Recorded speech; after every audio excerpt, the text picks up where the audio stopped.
You know, when we talk about network security, our minds usually jump straight to the big stuff, right? Firewalls, VPNs, basically a strong digital fortress protecting us from the dangers of the outside world. But what if the most serious threats aren't trying to break in at all? And that's a really important question, because we pour so much time, money, and energy into building these massive walls to keep the bad guys out. But what happens if the call is already coming from inside the house? And here's the kicker. A lot of the time they are. This is the whole idea we're digging into. The so-called trusted internal network is, more often than not, a massive security blind spot. An attacker who's already inside can just waltz right past all those expensive perimeter defenses. All right, so let's dive into section 1 and really unpack this whole blind spot idea. Because the old way of thinking, just throw some software on a computer and call it a day, is just completely obsolete. I mean, think about the old way, right? You'd slap some antivirus on a machine, maybe a basic firewall, and hope for the best. That just doesn't cut it anymore. Once an attacker gets a foothold, they can often just disable or bypass those tools. The modern approach is all about defense in depth. It's about layers. We're talking network access control, or NAC, to check who's even allowed on the network. Then you have advanced malware protection, or AMP, for much deeper inspection. And on top of that, dedicated appliances that are basically guardians for your network. So what are these guardians? Well, think of an email security appliance, the ESA, as a super-powered filter for all your email, scanning everything before a malicious link or attachment can ever land in your inbox. And the web security appliance, or WSA, does the exact same thing for all your web browsing. The key here is that they provide this critical layer of defense that is totally separate from the user's computer. Okay, that brings us to our second section, which is all about the very first line of internal defense, controlling who gets to plug in at all. It's all about guarding that digital front door. And the bedrock for controlling that door is a framework known as AAA. It's been around forever, but it's still super relevant. It's a really simple but incredibly powerful way to manage access by answering 3 key questions. It's really just about answering 3 simple but critical questions. First, authentication. Who are you? Can you prove it? Second, authorization. Okay, you are who you say you are, but what are you actually allowed to do on this network? And third, accounting. We're going to log what you did, just in case we need to look back later. So that's the what, but what about the how? How do you actually enforce AAA? Well, that's where our protocol called 802.1x comes in. The best way to think about it is like a bouncer at a club. It puts a velvet rope across every single network port, wired or wireless, and nobody gets in until they're on the list. No credentials, no access. Simple as that. Okay, so you've authenticated, you're on the network, now what? Well, now you're inside this bubble of trust. You're at layer 2, the fundamental layer where all local devices talk to each other.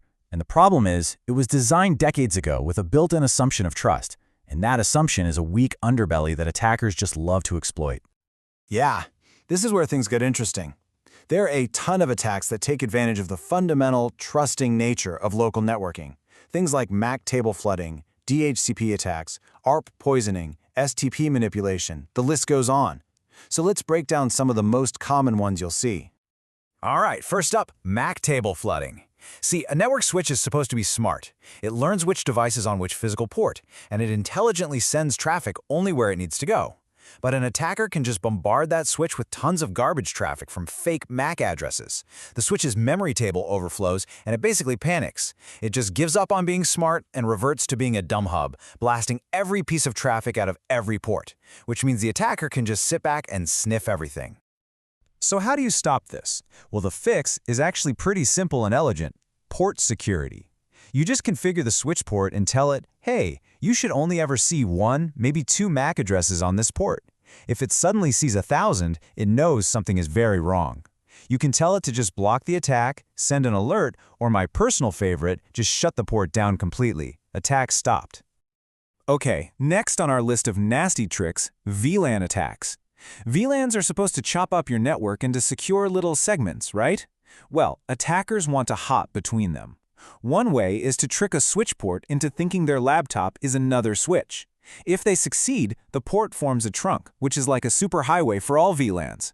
Another, sneakier way is called double tagging, where they craft a special packet with 2 VLAN tags to trick switches into forwarding it into a VLAN it shouldn't have access to. And the good news is, preventing this is really just about solid, fundamental configuration. It's basic network hygiene. You turn off automatic trunk negotiation on any port a user plugs into, you manually set up the trunk links you actually need, and please stop using the default VLAN 1 for anything important and keep user devices out of the native VLAN. Doing just these few things shuts down both of these attack vectors. You wouldn't think it, but even DHCP, the friendly service that hands out IP addresses, can be weaponized. In a starvation attack, an attacker just asks for every single IP address available, running the server dry so no one else can get online. Even worse is spoofing. The attacker sets up their own rogue DHCP server that hands out bad info, telling everyone, hey, I'm the gateway now, which sets them up perfectly for a man-in-the-middle attack. The answer here is a fantastic feature called DHCP snooping. You basically tell your switch, hey, this port over here connects to my real, trusted DHCP server. Don't trust any DHCP offers from anywhere else. The switch then snoops on the legitimate conversations and builds a trusted database of IP to MAC address bindings. This blocks the rogue servers. Then you can turn on IP Source Guard, which uses that database as a strict enforcement table, dropping any traffic that doesn't perfectly match its assigned IP and MAC. All right, now for a true classic, an oldie but a goodie in the world of hacking, ARP poisoning. Normally, when your computer wants to talk to, say, the router, it sends out a broadcast asking, hey everyone, who has the router's IP address? The problem is, any device can reply, and computers will just blindly trust the answer. So an attacker can just shout back, oh, that's me. The router's IP address belongs to my MAC address now. And just like that, everyone on the network starts sending their traffic to the attacker. And here's where you really see the beauty of layering these defenses. The fix is called Dynamic ARP Inspection, or DAI. And what does it do? It acts as a fact checker. It uses that trusted database that DHCP snooping built for us to validate every single ARP reply. If a reply comes in that doesn't match what's in the trusted database, DAI knows it's a lie and just drops the packet. The poisoning attempt fails before it even starts.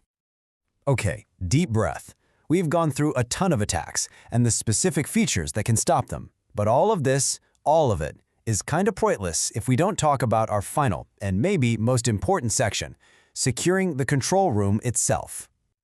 I mean, just let this quote sink in for a second. It says everything.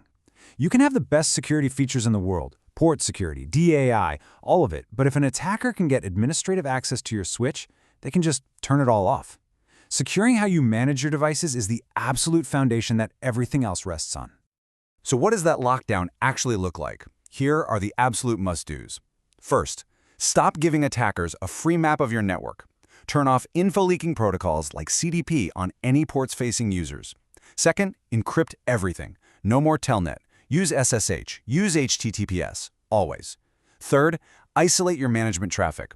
Put it on its own dedicated VLAN that no normal user can get to. And finally, use access control lists to create a VIP list of the very few specific IP addresses that are even allowed to talk to the management interface. So when you boil it all down, what's the big takeaway here? It's that real, effective security isn't just about building a big wall around your network. It has to be baked in, layer by layer, starting from the very core. It's about controlling access, hardening the fundamental protocols that everyone takes for granted, and then, most importantly, locking down the control room. And that really leaves us with one final and kind of personal question, doesn't it?